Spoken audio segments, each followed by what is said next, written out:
Hello, this is ITOxygen Enterprise presenting our design for operations and security improvements. First off, about us. As an enterprise, ITOxygen builds software solutions for real-world clients. We also maintain the systems to support these projects. So this means servers, networking, and also PC desktops in our lab. Our sponsors include ZTM courses, and our clients include the UP Health System and Miller Electric. We also work with the ECE and CEG departments on campus for on-campus research. Our teams involved in this project were both our operations team and our security team. You can see those names listed. In this video, I'm Peter Lamantia, the Vice President of the enterprise. Hi, I'm Matthew Jeffrey, the security team lead.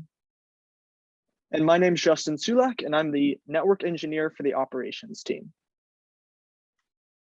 So what does the operations and security team do within ITOxygen?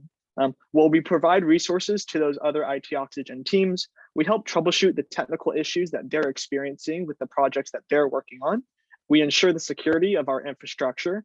And then lastly, we create documentation that helps future members know what's going on so that they can continue the enterprise on.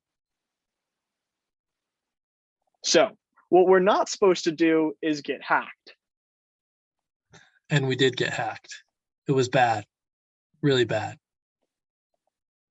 But not for the reasons you might expect. There weren't any major data leaks. It was bad because it was preventable. So first off, wire systems were compromised. Really, our entire network infrastructure was public facing. You can imagine in a typical home network, you at least have a router and a basic firewall standing between your computers and the internet.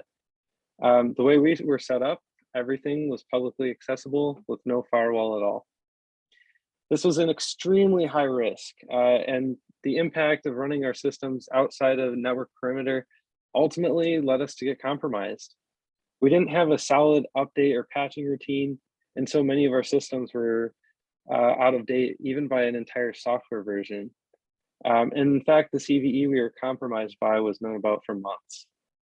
This is further compounded by weak passwords and security. And in fact, a hacker detected our vulnerabilities and took advantage of them to actually mine cryptocurrency.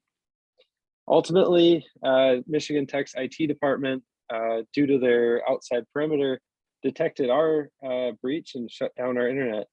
But had IT not been there, we likely would not have noticed anything until fall came around.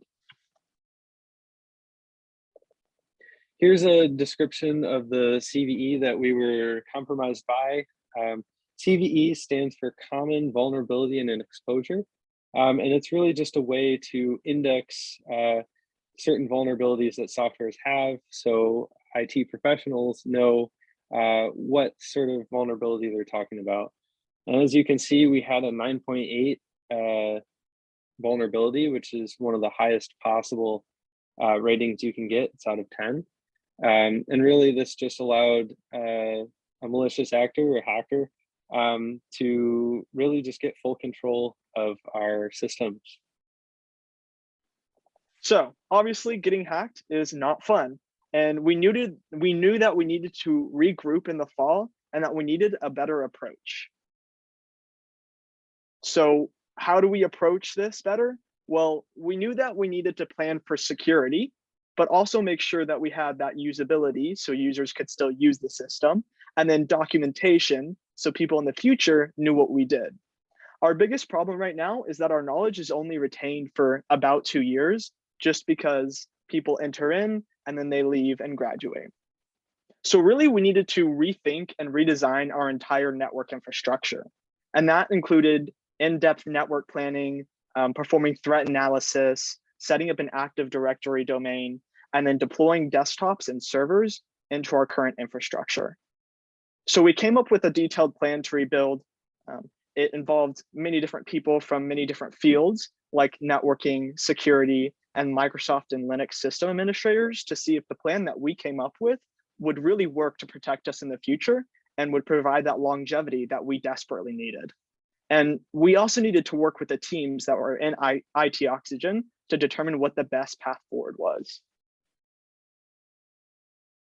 So in the operations team, just to give an example of some of the things that we did that helped us pivot, we set up that Active Directory server so that everyone had a user account and a password assigned to them, and that we could manage that centrally. Then we set up a Rocky Linux server so people could log into that server with their Active Directory credentials and use that for the AI projects that we have going on in ITOxygen right now.